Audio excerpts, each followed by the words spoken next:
Directorate of school education Kashmir, Kashmir के school education विभाग ने यह तय किया है कि वो लेक्चरर्स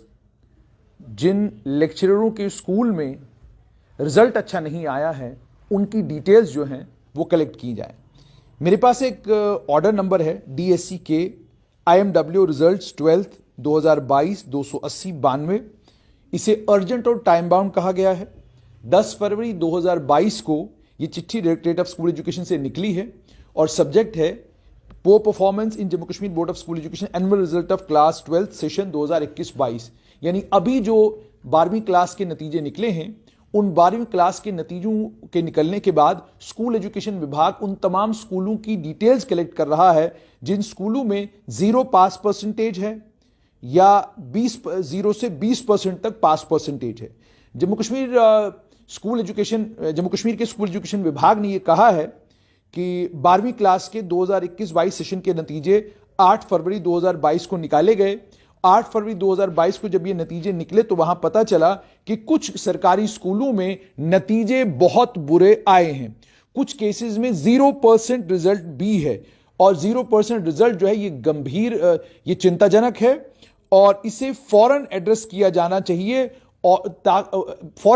जाना चाहिए रिस्पॉन्सिबिलिटी फिक्स की जानी चाहिए कि कौन लेक्चरर्स हैं, किन स्कूलों के नतीजे 0% हैं, क्या वजूहात है, किन वजूहात की बिना पर ये नतीजे 0% आए हैं। और ये कहा गया है कि रिस्पॉन्सिबिलिटी फिक्स की जाएगी और तमाम रिमीडियल मेजर्स लिए जाएंगे ताकि सिचुएशन दोबारा रिपीट ना हो। और अब तमाम जितने भी चीफ एजुकेशन ऑफिसर्स हैं, CEOs हैं, उन तमाम को यह कहा गया है कि आप उन स्कूलों की लिस्ट फराहम करें जिनमें 0% पास परसेंटेज है, टीचिंग स्टाफ की डिटेल, खासकर लेक्चरर्स वहां पर कौन थे और उसके अलावा head of the institution principal कौन था, उस लेक्चरर की भी तफसील दे दें जिसका 0% रिजल्ट अपने सब्जेक्ट में है, उस लेक्चरर की भी डिटेल दे दें जिसका 20% रिजल्ट अपने सब्जेक्ट में है। तो ये चिट्ठी तमाम चीफ एजुकेशन ऑफिसर्स को गई है। साफ तौर पर अकाउंटेबिलिटी, पिछले दिनों आपको याद होगा कि secretary school education Biswajit Singh, उन्होंने ये कहा था कि स्कूल एजुकेशन विभाग में हम बड़े पैमाने पर बदलाव लाने जा रहे हैं। बदलाव इस हद तक हम स्कूल एजुकेशन विभाग में लाएंगे कि किसी भी टीचर, मास्टर, लेक्चरर के लिए स्कूल को स्किप करना संभव नहीं होगा। वो स्कूल में पढ़ाने के लिए अगर आया है तो वो स्कूल में पढ़ाएगा और सरकारी स्कूल में पढ़ाई इतनी बेहतर होगी कि मां बाप प्रेफर करेंगे कि वो प्राइवेट स्कूल की जगह सरकारी स्कूल में अपने बच्चे को पढ़ने के लिए भेजें। इसी को ध्यान में रखते हुए सरकार ने एक स्टेप लिया है। यह कहा कि जिन गवर्नमेंट स्कूलों में रिजल्ट 0% है या 20% तक है उन स्कूलों की डिटेल भी दे दीजिए, प्रिंसिपल कौन है स्कूल का वो डिटेल भी दीजिए, यह भी बताइए लेक्चरर कौन है, कितने हैं वहां पर, कौन क्या सब्जेक्ट पढ़ाता है और जिस लेक्चरर के सब्जेक्ट में 20% से कम रिजल्ट आया हुआ है, वो अगर तफसीलात मेरे पास जो है उसमें 0% रिजल्ट अगर जिस सब्जेक्ट में आया हुआ उस लेक्चरर की भी डिटेल्स दें और उन लेक्चरर्स की भी डिटेल दें जिनका 20% रिजल्ट जो है सब्जेक्ट में आया है। यह अकाउंटेबिलिटी फिक्स करने का तरीका तो बिल्कुल सही है, लेकिन क्या सरकार यह बात खातिर में लाएगी कि ये तमाम लेक्चरर ये कह सकते हैं कि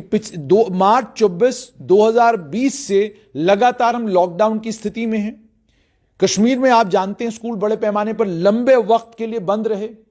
चूंकि लंबे वक्त के लिए स्कूल बंद रहे, एजुकेशन ऑनलाइन रही, तो आप टीचरों की जब रिस्पॉन्सिबिलिटी फिक्स करने लगे हैं तो टीचर भी आपसे सवाल पूछ सकते हैं किन बुनियादों पर आप रिस्पॉन्सिबिलिटी फिक्स करेंगे। उसके बाद जम्मू कश्मीर में इंटरनेट का शटडाउन लंबे वक्त तक रहा और आप जानते हैं कि इंटरनेट का शटडाउन 1 साल से ज्यादा जम्मू कश्मीर में इंटरनेट का शटडाउन था। कश्मीर में रिस्ट्रिक्शंस कंपैरेटिवली और ज्यादा थी। उन रिस्ट्रिक्शंस को भी खातिर में लाना होगा। उसके बाद उस सर्वे को भी खातिर में लाना होगा जिसमें यह कहा गया कि बहुत कम प्रतिशत बच्चे हैं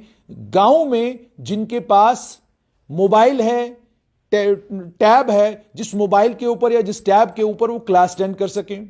कितनी सक्सेसफुल आपकी ऑनलाइन टीचिंग रही है। आपने जितने ट्यूशन सेंटर्स थे वो भी बंद कर रखे थे। ट्यूशन सेंटर्स के बंद होने के कारण, स्कूलों के बंद होने के कारण और सारे सिस्टम को ऑनलाइन पर लाने के बाद ऑनलाइन की इंटरनेट की स्पीड के कम होने के कारण आपको क्या लगता है कि सरकारी स्कूलों में पढ़ने वाले बच्चे जो है वो चमत्कार करते, वो कैसे चमत्कार कर सकते थे, इस पर भी आपको सोच विचार करना होगा। मैं ये सारी बातें इसलिए बता रहा हूं क्योंकि आप जो भी एक्शन प्रपोज करेंगे उस एक्शन के नतीजे में कल स्कूल एजुकेशन विभाग के लेक्चरर जो है सरकार के समक्ष भी और कोर्ट के समक्ष भी ये बात लेकर जा सकते हैं कि जनाब मेरे पर गाज गिरी है, मुझे बताइए, मैं फलां सरकारी स्कूल में पढ़ा रहा हूं, स्कूल 2 साल से खुला ही नहीं, तो मैंने बच्चों को पढ़ाना कहां पर था, मैंने रिजल्ट अपना बेहतर कहां पर करना था। तो ये सारी चीजें आ सकती हैं। लेकिन मुबारक का मुस्तहिक है डायरेक्टर स्कूल एजुकेशन विभाग कश्मीर का कि कोई एक स्टेप तो लिया है, और मुझे लगता है इस पहले स्टेप में रेमेडियल मेजर्स पर ज्यादा फोकस होना चाहिए कि किस तरीके से हम इसको करेक्ट कर सकते हैं। दूसरा, स्कूल खोल दीजिए अब, और स्कूल आखिरी चीज होनी चाहिए सिस्टम में, बंद होने वाली मैं नहीं, रिसर्च कह रही है कि आखिर में आपका स्कूल बंद होना चाहिए, आपका जिम बाद में खुलना चाहिए, आपका मॉल बाद में खुले, दुकान बाद में खुले, शराब की दुकान बाद में खुले, लेकिन आपका स्कूल पहले खुलना चाहिए। और सारी रिसर्च, सारी स्टडीज अभी तक यही बता रही हैं कि 12वीं तक के बच्चे कोविड-19 के तीनों, जो पहली वेव आई थी, सेकेंड वेव, थर्ड वेव, तीनों वेव्स में कोविड-19 के कारण 12वीं तक के बच्चों को कोई बड़ा नुकसान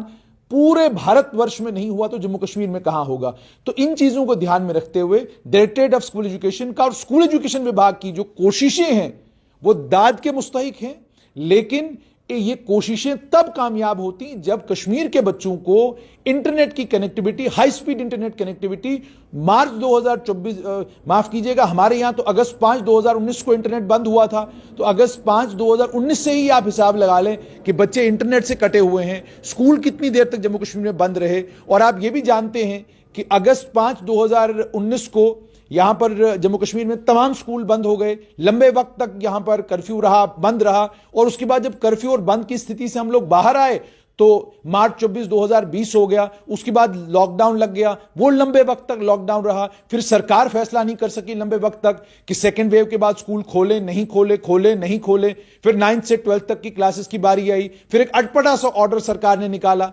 15 से 18 साल के बच्चों की वैक्सीनेशन ये पीछे एक महीना ही हुआ शुरू हुए, और आपने ऑर्डर जो है साल पहले निकाला जिसमें आपने ये कहा वही बच्चे स्कूल आएंगे जिन बच्चों की वैक्सीनेशन हुई होगी। तो वैक्सीन कहां से वो लगवाते, आई वैक्सीन आज, आप पहले लगवाने की बात कर रहे थे। तो इस तरह के अटपटे ऑर्डर निकालकर, इस तरह का मजाक जब आप सिस्टम का बनाते हैं, उसका नतीजा फिर ये निकलता है कि आपकी नीयत बहुत अच्छी, आपका इरादा बहुत पक्का, और आप वाकई सिस्टम के अंदर बदलाव चाहते हैं, लेकिन आपको टीचर्स को यह राहत देनी होगी कि क्योंकि ये एक बहाना भी हो सकता है टीचर्स के पास, और यह हकीकत भी है कि लेक्चरर हो, टीचर हो, मास्टर हो, इनके लिए ऑनलाइन बच्चों को पढ़ाना बहुत मुश्किल काम है। आप मिडिल स्कूल और हाई स्कूल के टीचरों से जरा बात करके देखिए, वो आपको बताएंगे कि कितने प्रतिशत बच्चे ऐसे हैं जो मोबाइल फोन पर उनके साथ कनेक्ट हो रहे थे, कितने बच्चे ऐसे हैं जो मोबाइल फोन पर कनेक्ट होने के बाद नोट्स पढ़ रहे थे, कितने बच्चे ऐसे थे जो मोबाइल फोन पर कनेक्ट होने के बाद क्लासरूम अटेंड कर रहे थे। जमीनी स्तर पर जो हकीकत है, उस हकीकत को भी हमको मानना होगा। हम कहेंगे कि पूरे सिस्टम को हम इस तरीके से डिसिप्लिन करेंगे